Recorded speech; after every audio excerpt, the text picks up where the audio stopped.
Je suis Delphine Poué, je suis de nationalité ivoirienne. Je suis professeure de danse et danseuse chorégraphe. La pandémie a tellement mal infecté ma vie professionnelle du fait que pendant tout le long de cette pandémie, je n'ai pas pu travailler.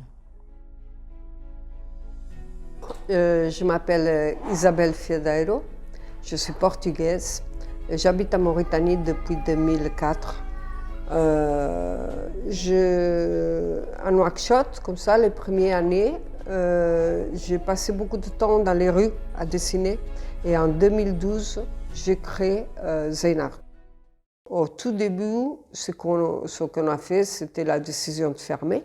Ça veut dire qu'on a peut-être 40 personnes qui travaillent avec nous et d'un jour à l'autre se trouvent sans un moyen en vitrine pour l'extérieur.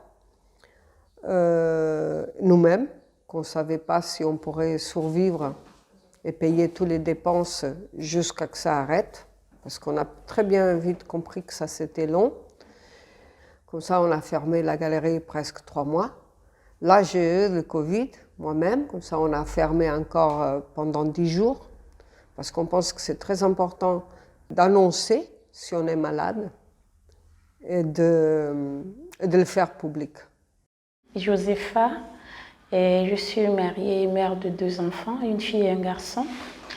Je suis arrivée ici en Mauritanie en 2014. Je suis enseignante et en parallèle, je fais d'autres activités aussi pour accompagner un peu le travail. J'ai commencé dans la nouvelle école. 2 semaines, en fait, le week-end de la 2e semaine, les évaluations étaient préparées. Donc la semaine suivante, c'était les évaluations avec les élèves. Donc le vendredi, on est rentré tranquillement. Donc ce qui fait que le lundi, on va rentrer et reprendre l'école tranquillement. Voilà le message de la direction. Le lundi, vous ne montez pas à cause de la pandémie. J'ai eu à faire d'autres activités qui est le restaurant Obrigado. Donc ça, c'était pas de notre activité, mais avec la Covid, on a pu faire la livraison à domicile. Et on a pris l'initiative de dire, même après la Covid, voilà, on va fonctionner dans ce sens. On va toujours continuer dans ce sens. Et je suis Edouard Sedo, et entrepreneur. Et je suis dans le domaine également du transport. Je suis togolais.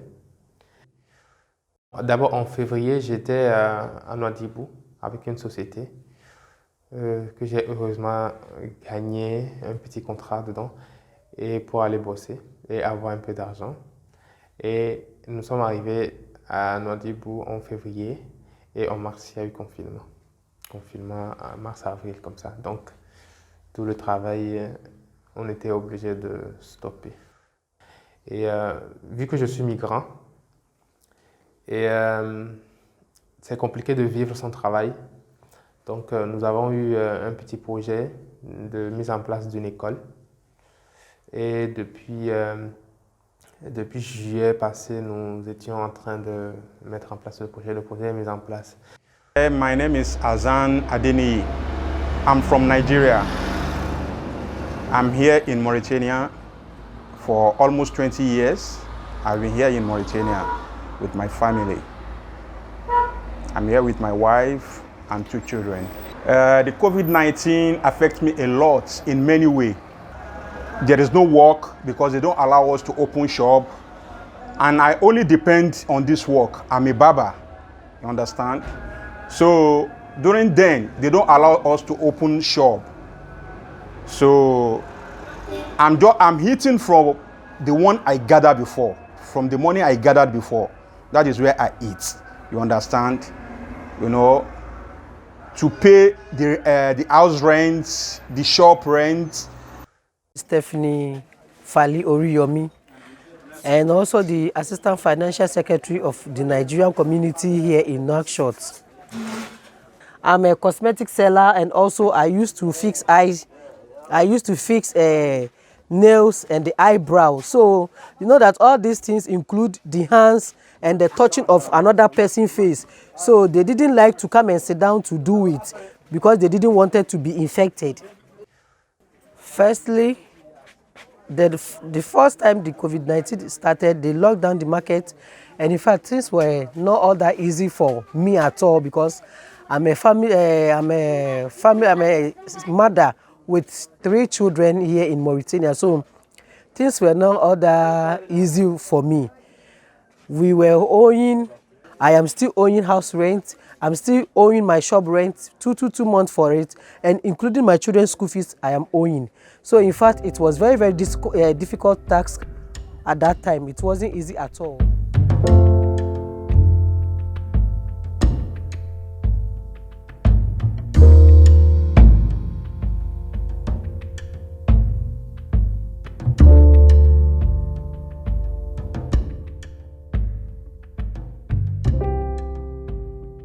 I stay at home watching TV with my kids and my wife, you know.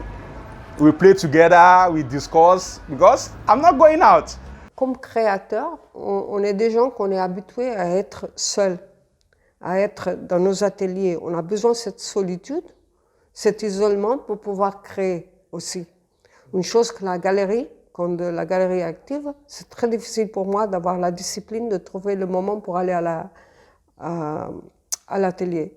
Ça veut dire que sans le vouloir, cette période, pour moi, c'était économiquement un désastre, mais à niveau personnel, c'était florissant parce que je pouvais retourner à ce que j'aime faire. Et j'ai écrit beaucoup de projets. Voilà, j'ai au moins écrit 4 à 5 projets dans le confinement, dont 2 qui doivent être réalisés, le cabinet et l'école. Il faut to pray with the children. I teach them small things that I can do by myself. So later we will cook something small that we have. We will eat. Later we'll take another break. I will take the other ones too and teach them, because I'm having 3 boys with different classes. So I take one in the afternoon, I take one in the morning, I take the other one in the evening. So that was how we cope with it. En tant que professeur de danse et professeur de gym, j'ai juste mon téléphone, mettre la musique et puis voilà, faire quelques mouvements gymniques et puis faire des mouvements de danse et puis être en train pour transpirer au fait. Bon, une chose qui m'a aidé beaucoup au début, j'ai commencé à faire un dessin chaque nuit. C'était toujours à la tombée de la nuit. Je m'asseyais, je prenais mon cahier et j'ai inventé ce personnage. C'était Saboun. Saboun, c'était le super-héros. C'est lui qui va sauver l'humanité de Corona. Et chaque soir, c'était à la fin de la journée, je m'asseyais et je faisais un dessin par soir.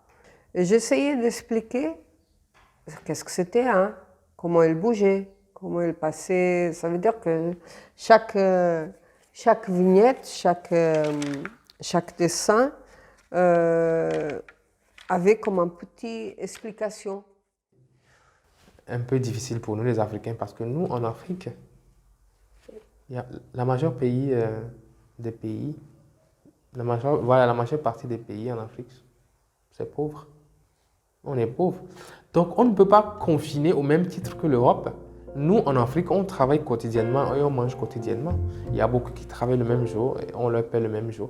Et c'est avec ça qu'ils vivent. Nous, on a eu trop de dettes, des dettes sur des dettes. On ne peut pas trouver de l'argent pour payer nos loyers. On est resté confinés. Les restaurants sont même fermés. Imagine le nombre de migrants qui travaillent dans les restaurants, le nombre d'enseignants. C'est ça qui a fait que les gens ont délibérément refusé de croire en cette histoire de Covid, parce que c'est catastrophique. Il faut que les gouvernements essayent de réfléchir et de voir. Parce que fermer les frontières terrestres ou aériennes, ce n'est pas ça qui va changer l'état des choses d'une maladie dont ils ignorent encore, qu'ils ne détiennent pas. Tu peux fermer la frontière et à l'intérieur, les gens peuvent être atteints, tu n'as rien fait. Tu peux aussi ouvrir et puis la chose, c'est la même chose. Donc vivons la vie pendant qu'on y est. Il ne faut pas qu'on essaie de la changer en fermant tout autour de nous Et les gens vont mourir de faim, les gens vont mourir peut-être de choses. Il y a des gens qui ont leurs parents ailleurs, qui sont venus juste pour travailler et qui veulent retourner, ils ne peuvent pas. Je pense qu'on a beaucoup de chance de vivre cette situation en Mauritanie, parce qu'il n'y a pas beaucoup de cas. We thank God with the immigrants here. All of us were safe and sound from this COVID-19. We were not having anybody who was having COVID-19 problem. We really give glory to the Almighty God for protecting us, for being with us up to this time.